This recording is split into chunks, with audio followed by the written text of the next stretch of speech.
Directed by Takashi Yamazaki, this sets Godzilla against a post-war Japan still recovering from the effects of the atomic bomb, with the people left behind. In particular, Koichi Shikishima, who was supposed to fly a kamikaze mission, but overcome by fear and an understandable desire to survive, lands on Odo Island, a deep cut from Godzilla lore, I believe, Andy, to fix up a made-up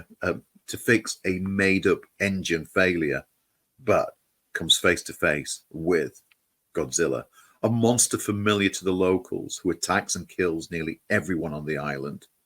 And once again, fear stops our protagonist from fighting back.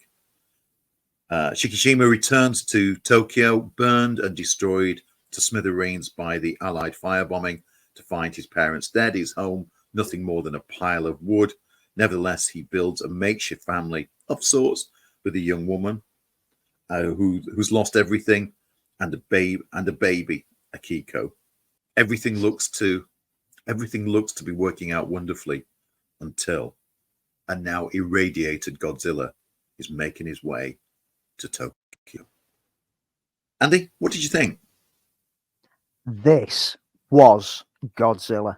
This was an amazing Godzilla film, because you said that like the Odo Island is a deep cut. Yeah, the 1954 film started off with a freighter destroyed near Odo Island, where Godzilla first arose. And this is basically going back to just before then. And it's the introduction of Godzilla. And it's a return to Godzilla being used kind of like an analogy of something else that's going on. Because the lead character, Koichi, he's landed when he's supposed to be on a kamikaze mission. And he's got, he's basically afraid of like dying in war. And so he's got survivor guilt. And that's when Godzilla rises up and destroys Odo Island. And then just as he's getting into his normal life in Tokyo, he starts to feel guilty about getting his life on track and getting things back. And that's when Godzilla arrives. And Godzilla is being used as an analogy for his survivor guilt and his post-traumatic stress. Yes, it could just be coincidental, but this is what makes great Godzilla movies, because the original one being the analogy of the bomb, and it was the after effect of it was basically Godzilla was used as an analogy for like the US might of weaponry against Japan and the terror that it inflicts. This time it's being used on a more personal level, that it's almost like it's a representation of his own survivor guilt, proving that he should have died then. And until he can overcome his own fear, that creature will still rise up and still destroy all the things that he loves around him. And that, for me, is what made it so great. The human element was so engrossing. You couldn't help but feel for every one of the characters that are involved. And the monster smashing is absolutely perfect. This is a 14 million budgeted film that looks better than any of the over 100 million US blockbusters that have been released this year. On a fraction of the budget, it looks stunning. The decimation is absolutely jaw-dropping, thrilling, terrifying, but it's the human elements, and that's what you need in a good Godzilla movie. Yeah, I'm not knocking the mid phase of the Godzilla franchises through the like 60s and 70s, where it was men in rubber suits fighting each other in ridiculous ways, because they were fun. But a good Godzilla movie, like the 1954 version, like this one, and like Shin Godzilla, always have that human approach. It's always about humans caught up in this. And that's what the US versions have kind of done at the start of it, even though it's looking like it's becoming more like a Monster Smackdown now. It was focusing on the human side. This is Godzilla perfectly done on the screen.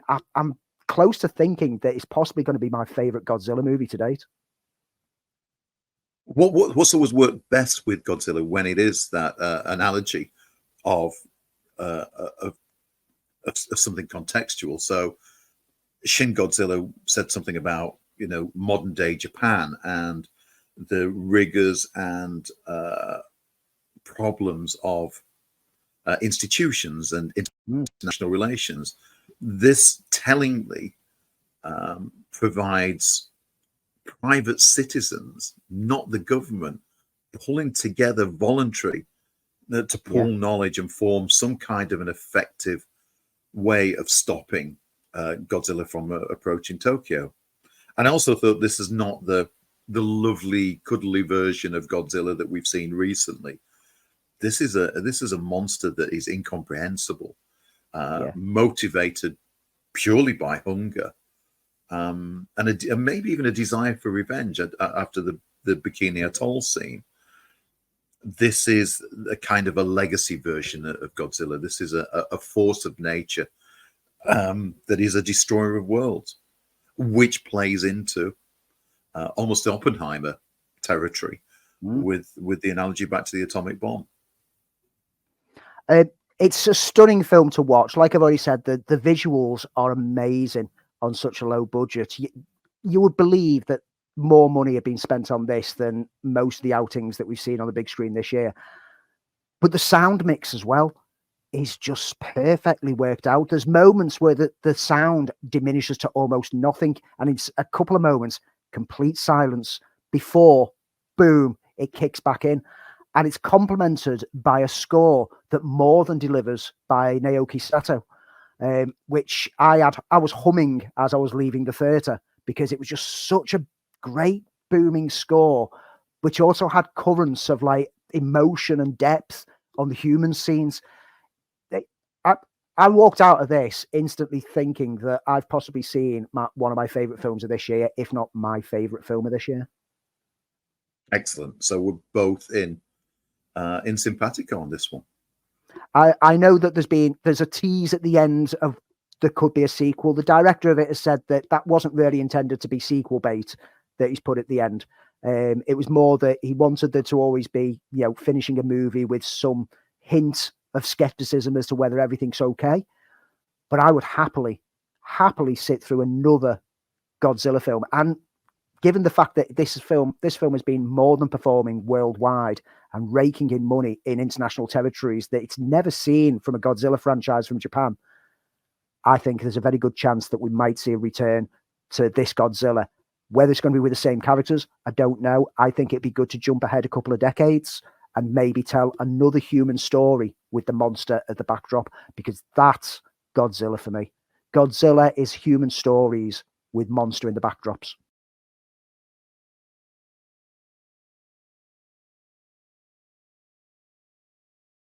Apple's latest action release is a trope-filled action film that pretty much throws all the cliches of the subgenre it belongs to at the wall and sees what sticks.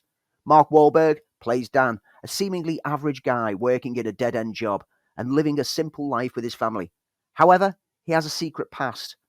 You see, Dan used to be an international assassin, and when a photo of him is uploaded onto social media, Dan finds that those he betrayed in the past come seeking him out to kill him. Bundling his family into the car for a road trip to Vegas to get new identities, he works to keep them safe whilst also keeping his past a secret from them. For simple, escapist fun, this ticked all the boxes for me. Yes, it's immensely predictable. Yes, there's a final act twist that makes absolutely no sense when one side character reveals who they really are. And yes, every comedy spy trope that we've ever seen through the years is played with. But you know what? I don't mind, as the energy of the action sequences was great, with some really fun moments throughout, including a supermarket fight that kicks things off, to a Vegas hotel assault in the final act. And in between the action was a fun family road trip movie, again drawing on the tropes of that particular subgenre, with a likeable cast who had a pretty solid chemistry. Wahlberg hasn't been this much fun since The Other Guys, and he reminded me in here of how well he can balance comedy and action. Michelle Moynihan playing alongside him as his wife, Jessica, the pair sizzle on screen with a chemistry that lifts their exchanges, and it sells their life together so well that when his secret is revealed to his family, the emotional impact is felt. Zoe Colletti and Van Crosby play their teenage kids well, Colletti in particular bringing something to her role to make it feel so real. The support cast of names such as Maggie Q and Kieran Hines are decent enough, but they do feel like they're phoning it in a little. The family plan isn't anything new. and it's pretty derivative of a multitude of other films. But if you want something that you can just switch your brain off and just have fun with, it contains enough action, chuckles, and charm to just about carry you through the runtime.